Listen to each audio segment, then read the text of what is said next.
आदरणीय मित्रांनो, शिक्षक आणि माझ्या प्रिय मित्रांनो, जय भवानी, जय शिवाजी. आज आपण महान योद्धा, मराठा साम्राज्याचे संस्थापक छत्रपती शिवाजी महाराज यांच्या 95व्या जयंतीनिमित्त एकत्र आलो आहोत. ते केवळ राजे नव्हते, तर ते शौर्य, लवचिकता आणि नीतिमत्तेचे प्रतीक होते. 1630 मध्ये शिवनेरी किल्ल्यावर जन्मलेल्या या शिवाजी महाराजांच्या त्यांच्या जिजाबाईंना न्याय आणि देशभक्तीचे मोठे मूल्य दिली. तरुण वयातच त्यांनी हिंदवी साम्राज्य जलमुक्त व राज्य स्थापन करण्याची प्रतिज्ञा केली. त्यांच्या प्रतिभा आणि त्यांच्या कनिमी काव्याच्या या योजनेतील एक मजबूत नौदल बांधण्याची क्षमता आणि अष्टपधार कौशल्याचे तेजस्वी प्रशासकीय कौशल्य यात होते.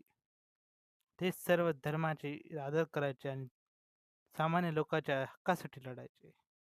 निष्कर्ष, आजही त्यांचे जीवन आपल्या अन्यायाविरुद्ध लढण्यासाठी व साम्राज्याच्या उन्नतीसाठी काम करण्यासाठी प्रेरित करते. आपण त्याचा सन्मान, यश, शौर्य व असावेत व वारसा पुढे न्यावा. जय हिंद, जय शिवाजी.